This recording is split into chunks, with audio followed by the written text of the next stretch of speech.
church. Good morning. It's great to be together. Happy fall, I think. Somehow between spring and fall, I blinked and summer was gone. And it's unfortunate, but we have a nice fall here, so something to look forward to. Carl left. I'm going to ask him. Caroline, my wife, leaned over to me as Carl was singing, and she said, "We got to find out what he had for breakfast." A whole lot of energy. I'm excited this morning to speak. I'm a little nervous. It's been a while. But I figured I would just lean on advice that I was given by an old friend that just be you and bear your heart, and God will work through that. And I want to talk this morning about the church, and the church being a verb and not a noun. Before I do that, about a month ago, my son-in-law and I went out to Colorado, and he's been my son-in-law for just over, is it 2 years? Yeah. He's been in the U.S. for just over a year. He grew up in Algiers, Algerian, and he's heard a lot about my family. I come from a family of 6 kids, and he's heard a lot of stories, and I think he was kind of scared to meet them, to be honest. And but I wanted him to know these men. My oldest brother is 67, so he's getting up there in age. All 3 of my brothers are in not great health, based on their own life decisions. But I really wanted them, for Kareem to meet them and just to get to know them a little bit. And so we went out to Colorado and spent some time with them, and it was great. And when I got back, I started reflecting on family, and got kind of nostalgic. And my family was the quintessential family of the 60s and 70s. By quintessential, I don't mean the Cleavers from Leave It to Beaver. I mean the quintessential family that just has all kinds of dysfunction and just unravels as we grow and as I got older. And my parents met at in Kansas. They were Shockers. So they were at Wichita University, which is now Wichita State. And my dad went to school to be an accountant, and my mom went to get married. And she always bragged that she got her MRS degree in 1 semester, and my dad took 4 years to get his bachelor's. And they met in December of 1956. They were married February 23rd, 1957. My oldest brother was born September 11th, 1957.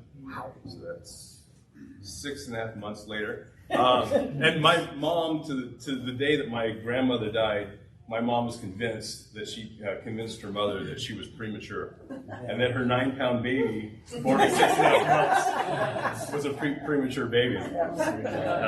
My parents were a good Catholic parenting group, and Chris was born in 57.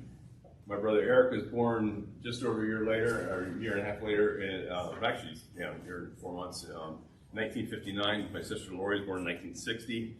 They decided to take a break, and my brother David was born in 64, so they took 4 years off, or 3 years, whatever. And then I was born in 66. So we were a core family of 5 kids and 7 in total.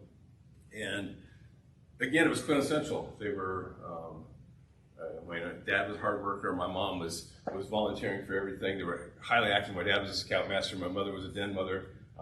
My dad coached. My mom was there for all the sporting events, and so it was that nice family core in the beginning. And then by the time I rolled around, things started changing. And I think my mom was getting burned out. She was married at 18, had her 5th child by 29. She was pretty worn out, and she was checking up. And so in 1976, I say quintessential family again because Caroline has almost the same identical story with her family. In 1976, my parents decided they wanted to get divorced. My mom moved out of the house. My dad wanted custody of the kids, which was fine with my mom. At that point, my oldest brother Chris had moved out of the house, and my brother Eric was 1 year away from graduating and moving out. And my sister Lori graduated early so she could get married. And all of a sudden, we were still a family, but it was just my brother David and my dad and I. And my brother David was always working, so I didn't see much of him. So my family then was my dad and myself, and I would be weekends with my mom, being the quintessential family. And so it was weird as we transitioned through all these times. we were always a family. On paper, we were always a family. As a noun, we were a family. But in reality, family was just weird. There wasn't a whole lot of family stuff going on. My dad was totally devoted to his kids, but he was working a lot. And so as we progressed through years, brothers and sisters had kids, and we had kids, and the family just kept growing. And we had this big noun of a family, but we didn't have a lot of relationships. My mother died in 2004. I went back a couple times. One time before she died, and then one after. And when I went back after my mom died, I had a conversation with my two older brothers, Eric and Chris, and they made the comment, "Well, you don't seem to be like your mourning mom." And I said, "Well, she wasn't really around for me. I didn't have much experience with her as my mom. She always wanted to be our friend after her parents got divorced." And they said, "Really?" And we had a totally different experience. And I said, I never thought about that. It's kind of weird. And then I said, "Well, what was your experience? What was it like with Dad?" And they said, "Well, Dad was super strict. He was authoritarian. He didn't spare the rod." I started thinking, Dad never hit me, and he used to beat them with a belt. And I started thinking, wow, this is so weird. We were a family, but we had two different parents. They were the same people, with a different experience with those people. Yeah. And so the wheels were just turning, and I'm thinking, through all the years, we've always been a family, no matter what happened. My dad remarried. We got a sixth kid in the family, so we're 6 strong, and it's been a family, and I have very relationships with all my siblings. My brother David and I were super close in the beginning. He was a year and a half older than I, but we were always the same size because he was a little undersized. So my mom dressed us like twins. And we did everything together. We hunted squirrels, we built fires, we were always getting in trouble together. So the relationship was strong, and then as time passed, that was not my primary relationship with my siblings. And I started hanging out with my older brother, who had some addiction problems, and trying to help him out with that. And when he got sober, it really improved our relationship. And I've just kind of bounced around. And it really dawned on me in my relationship with both my parents and with my siblings that family is a verb. And family is what you make of it. And, on paper, you're always going to have the family tree, and you're going to have those associations, and they say blood's thicker than water. And so there is that kind of loyalty, even if you're not spending time together. But really, being part of family is it's a verb, it's an action. And so I've been trying. I used to go out to Colorado once a year to meet up with my father, spend time with my brothers, go fishing. My dad passed in 2015, and I just stopped going. And it just, to me, it was kind of meaningless. And I got the conviction after COVID, but really kind of during COVID, because there was a lot of time for reflection there, that I wanted to spend time with them. I wanted to make the effort to go back and spend time with them, rebuild those relationships, be a part of their lives. And so I've been going back every year. And first year, I took our youngest daughter back, and that was kind of her first chance to meet my brothers, because she had heard a lot of stories too. Explained a lot, actually. She fit right in with them. She loved them, and she can be somewhat standoffish, but she was just in there for all the dad jokes, all the crude remarks, the weirdness and the dysfunction, and she kind of embraced it, unfortunately. So then the following year, 2 years ago, I went out, and my brother David has had several kids by various women, and his first child, Aaliyah, he's kind of disowned, and so I tried to pick up that relationship, and she's made family a verb by just coming out and visiting us every chance she gets. She's been to Vermont probably 5 times now, just to visit us. And so I tried to make a special time for her as well. And so she said she wanted to go backpacking. She's never been backpacking. And I said, okay, well, we'll do that next year. And then as we're getting closer and closer to the date, Carolyn says, have you seen Aaliyah on Facebook? And I said, not really. She's gained about 100 pounds. And so I'm thinking that we're not going backpacking. We're going to go for a hike. And so I shortened it. And sorry, I'm going long with this story, but it all will make sense in a little bit here. So I shortened the hike to 11 miles. We're going to go in for 2 nights, and we get on the trail, and she's just sucking wind. She's having a hard time. And so I said to Leah, just stay here. I'm going to go up another mile. I'm going to set up camp. I'll come back and get you back. We'll get you up there, put you rested and whatever. Over dinner, she's telling me all these health issues she's having. At age 35, just serious health issues. And it was crazy. And I'm starting to think, well, I'm glad I made time I don't know how long she's going to be around with all this stuff going on. And she's doing really well now. She's lost almost all, or definitely all that weight and more. But it has meant a lot to me to make time for those things. And this last trip, hanging out with my brother Chris, spending time with them was a super challenge now. Eric and Chris are opposite political spectrums. They're opposite views on COVID and vaccines, and so they don't see each other. And so when I go out to visit family, I got to say, Eric, Chris, are you guys talking? I want to see you both. I'd love to do it at the same time, make it a whole lot easier on me, but no, we got to do it separate. Aaliyah, I'd like to see you. Can you come out to Grand Junction where everybody else is? And she says, as long as my father's not there. And it's bizarre. And so trying to be a part of a family is a very strong verb to me now. It takes a lot of work, but to me, it's really worth it. And as I started thinking about that, as I was thinking about the lesson and everything that the church is going through right now, over the years we've met at various places. We've always been in the Hilton pretty much from the beginning, 28 years, because they've been good to us. And over the years we've thought we really ought to find a better place. We shouldn't be meeting out there. It's just kind of weird. It's stale. It's getting old. But they've always been super good to us. We have a contract with them, but if we don't want to meet 1 week, we just cancel it and they don't charge us. If they have a huge event, they tell us and we find another place to visit. It's inexpensive. But I started thinking about that with everything, the decisions we might have to make here in the future as far as where we're going to meet, and thinking, it's church is a verb. Church can be a noun, but in reality, it's a verb.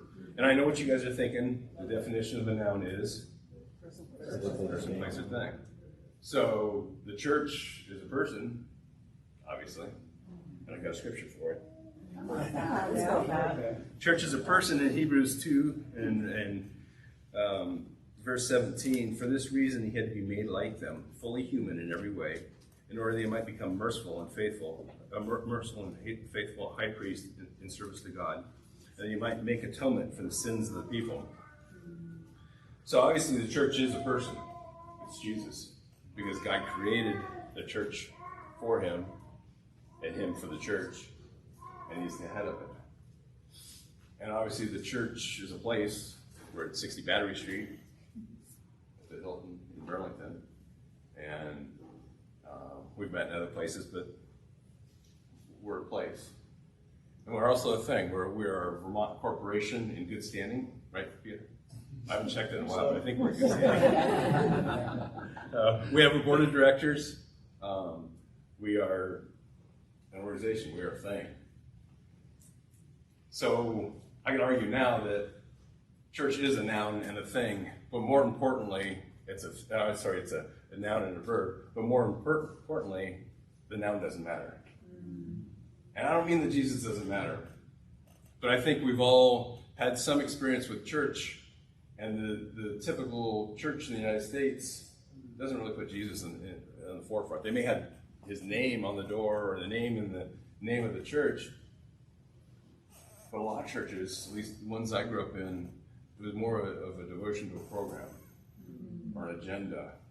We had potlucks, we had various events, but there wasn't a whole lot of Jesus in those churches. Those structures, those nouns were truly nouns because Jesus wasn't the head of them. He wasn't the reason people were coming. They were coming for the entertainment, they were coming for the social experience. And so I think in a lot of ways, church, when it's a noun, it's not a good thing. It's unless the verb is there, it's just another thing.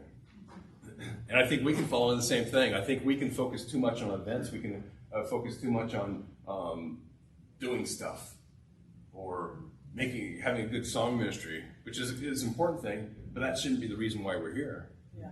We can focus on great teaching and inspiring lessons, that sort of thing, which is a good thing, but it's not why we're here. Yeah. And we're here to proclaim Jesus. And in order for Jesus to be a part of this church, he needs to be the verb. And we'll talk about that in a little bit. Yeah. And certainly the church as a noun being a thing, it doesn't matter. I mean, we don't have to be incorporated. We don't have to have board of directors. I mean, legally we do, but to be the true church, we don't have to do those things. And so it's not important. But the cool thing about how God has established his church through history is it's always been a verb. And you go back to Exodus, and God has created his church, what I would call his first church, in that he brought the captives out of Egypt, he freed them, and he sent them along the journey. And I think his first church is when he appeared to them. And that happened in,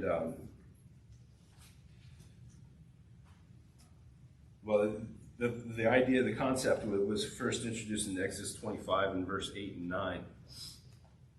And so God is telling the Israelites that you guys need to bring me an offering. You have to present your offering to me.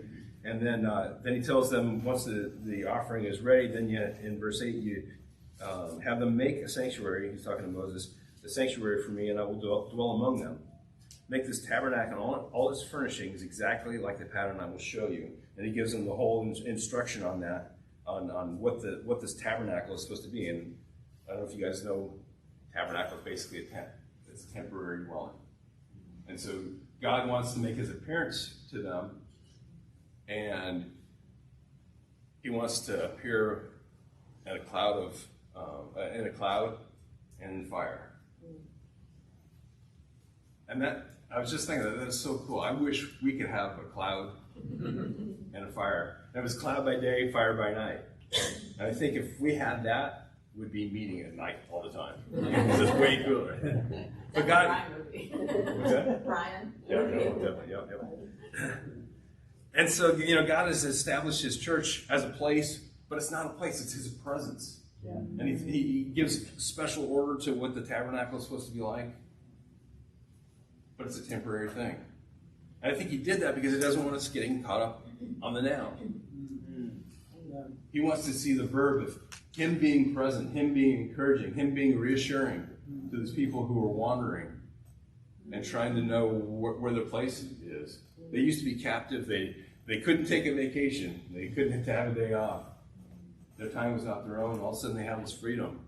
But they're confused. They don't know what to do. And God's reassuring, coming in the form of a cloud and in the form of fire. So he established his church, and it was all about being a verb. It was meant to show God's presence. And then he made a very strong statement. He says, when the cloud dissipates and moves, you guys pack up and move. When it reappears, stationary, you guys sit down. We're having church again. I'm going to be amongst you. I'm going to be in your presence all the time. But there's going to be a point in time where I want you to move, and you move. That verb. Because church is a verb. It was a reassurance to them that he was in control, and they were not. And that they were moving towards something better. And I read somewhere that depending on how the word that's used in the Hebrew with tabernacle, it can either mean that it's a place to meet or a place that moves. And to me, that's powerful. And I think about the Burlington church. We've been around for 28 years, and we haven't always met at the Hilton. There are times where we've not met at the Hilton much. And I sent an email to Rob asking him, hey, he's been around forever, and Larry, who's been around forever. I said, where have we met in those 28 years? Can you just send me a list? And so we compiled a long list with Carolyn's help. And we met at the VFW Post in Burlington, which, classic. Yep. If that's the noun in the church, we need a verb and a mop to clean up the floor first. We've met at North Beach out here. We've met in our homes in Williston, Colchester, Essex, Shelburne, Charlotte, Jericho, Underhill, Stowe, Burlington, Winooski, Waterbury, and Waitsfield. We've met in the yurts in Huntington. At least the guys did. We met in the barn at the Audubon Society, which I'm surprised it's still standing. The women have met at the Coach Barn and Shelburne Farms. I'm not surprised that's still standing because it's a beautiful building. We met on the side of Mount Mansfield. We've met at the Russell Farm Cabin in Huntington. We met at Sterling Ridge in Jeffersonville, Battery Park, the swimming pool in Essex. How many of you have been to a church at the swimming pool? Other than us. We did that year after year because at that time the church was almost all kids. We had more kids than we had adults. And so we had to adapt. We had to come up with new verbs to make sure the kids are excited about learning about Jesus. We've met at various apple orchards on an annual basis. Larry pointed out we met at a movie set. You guys remember that? Oh, yeah. What lies beneath? Yeah, DA State Park was the site of a movie. And we meet in the pavilion that they built for the movie. We've met at numerous fire pits. Met at the Stone House in Essex. It was a beautiful mansion. It was an old captain's house. On top of Mount Philo, the Shelburne Town Hall and Gymnasium, and the Jericho Town Event. I'm sure I've missed probably half of them because we've been around forever. And the cool thing about that is that was our tabernacle. Wherever we went, we invited God to be there. And we didn't see the cloud, we didn't see the fire, at least not in those forms, but we did experience it. And I remember when I said we met on the side of Mount Mansfield, it was early days in the church where we were on our camping trips and we were meeting up at the Underhill State Park. And very primitive. It had a pit toilet and that's it, no showers. Which was great because Carol and I think were the only ones with kids at the time. Yep. Everybody else had a blast and we were struggling. But we did it. No, it's camping now. So. But it was those times where church wasn't about a place, it was about a devotion to one another. It was about, in those days, all the single women wanted to hold our babies and, be around our kids and wanted to love up on them, and which grew over the years. It was a time where we were there to encourage one another. When we were young and dumb and just having a blast. But through the years, we've done that. We met in various places. The apple orchard is an incredibly moving experience. It's cold usually that time of year, and it's sometimes challenging. There's a lot of great memories, and it was that devotion to one another and devotion to God. If we didn't have a place to meet, we'd find a place to meet. If we didn't want to meet at the Hilton, we'd find a place to meet.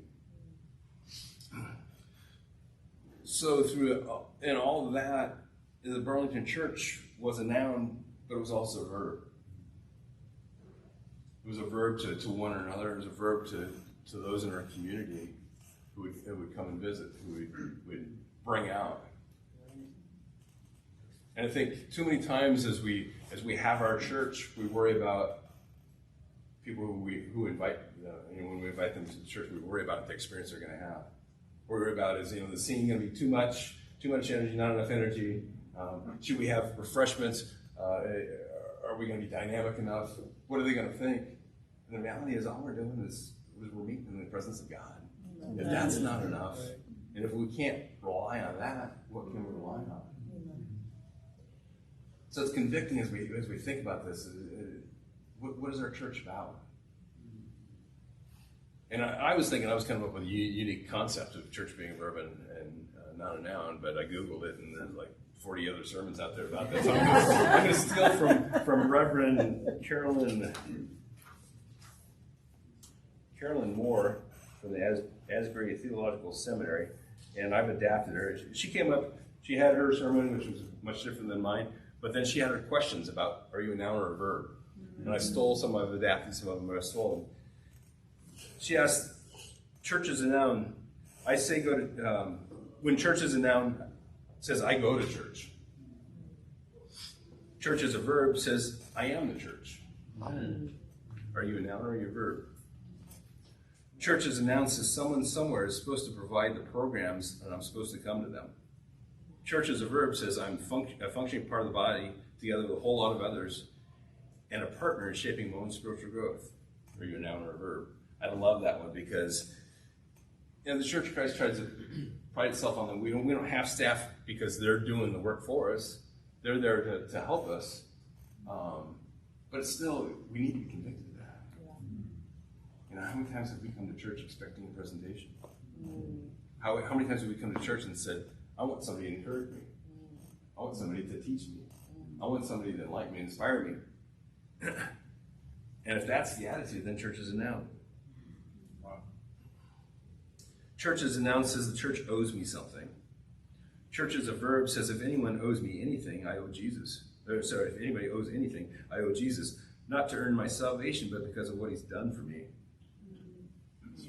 My mission is defined by what Jesus has done for me. Are you a noun or a verb? Church as a noun is always looking for what we used to have.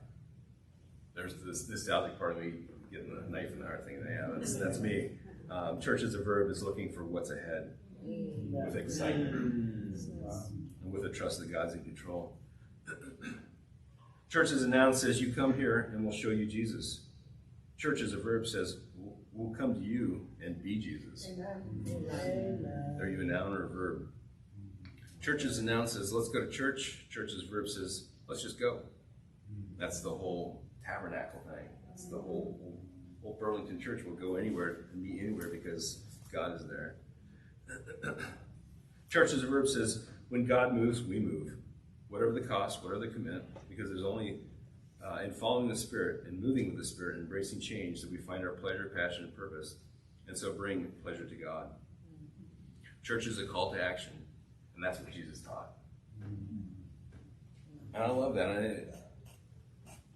I feel bad just in reflecting. It definitely pricks my heart to think about how many times I've stood back and waited for something to happen, or was too busy with work or kids or travel or whatever to really be a verb in this church. And there are times where we have to lean on one another, and we're not always going to be on our best, and we're not going to be able to carry their church. But it shouldn't be the default. When you think about how can we be a verb to one another, how can we be a verb to the lost, to the needy, to the homeless. It's convicting. We used to do a lot more as a church in benevolence. We used to, I think I've told this before, we used to go to St. Joe's retirement home. It's a retirement home run by the Catholics, and it's for people who really can't afford to be in a home. And so it's a rough place. And we always went there just hating to go, but we made the commitment to do it. And when I was left thinking, this is great. I'm so glad we did it. We were uncomfortable. Yeah.